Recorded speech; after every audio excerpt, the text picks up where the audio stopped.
A very warm welcome to all of you and thank you for joining us here for what is the 8th IFAR conference, which I think is a story in itself.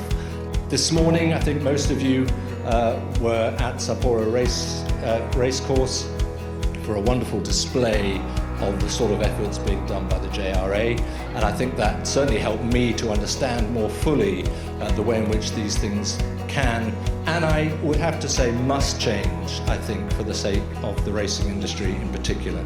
Yes, there's a phrase, one trick pony, in English, which I think has sort of been put to the sword in the course of this morning, which I think was very good news. We've seen a massive rise in social license to operate becoming a very large fixation with the public.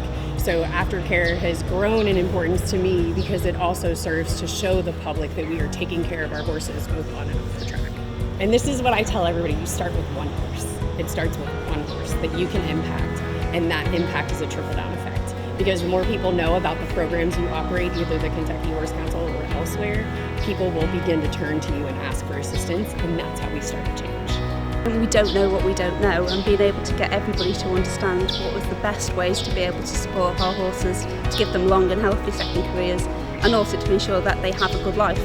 And I think for me that's really key, because we need to be able to educate people and to support to do the best. And people want to do the best for the horses, and that's what's really nice about it. But when we talk about the ethics and the right thing to do, it is our responsibility to provide second careers, but not just second careers, happy careers. So really worthwhile careers. And so that's why the work of IFAR and all the individual racing jurisdictions to provide those aftercare opportunities is pivotal, it's fundamental to racing.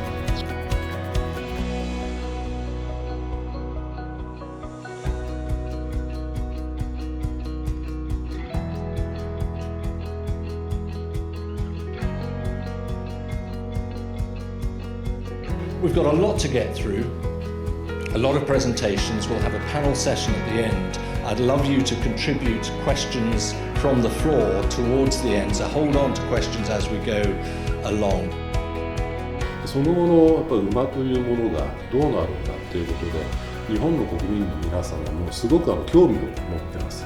したがってきっちりとその走った馬をアフターケアをしないと競馬自体の信頼がものすごく下がってしまう。そこはだから競馬の信頼を確保する上でもやはりその働いてくれたサラブレッドたちは大切にしなければいけないというふうに思っています。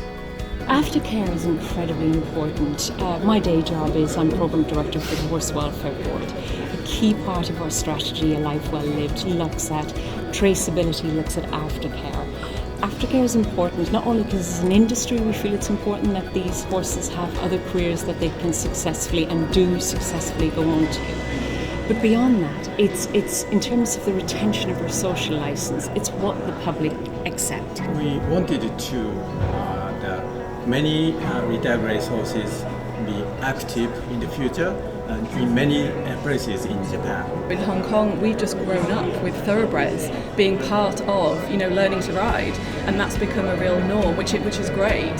And I just really hope that other jurisdictions that perhaps don't have that strong link can learn from that and can develop in that way. It's a global industry.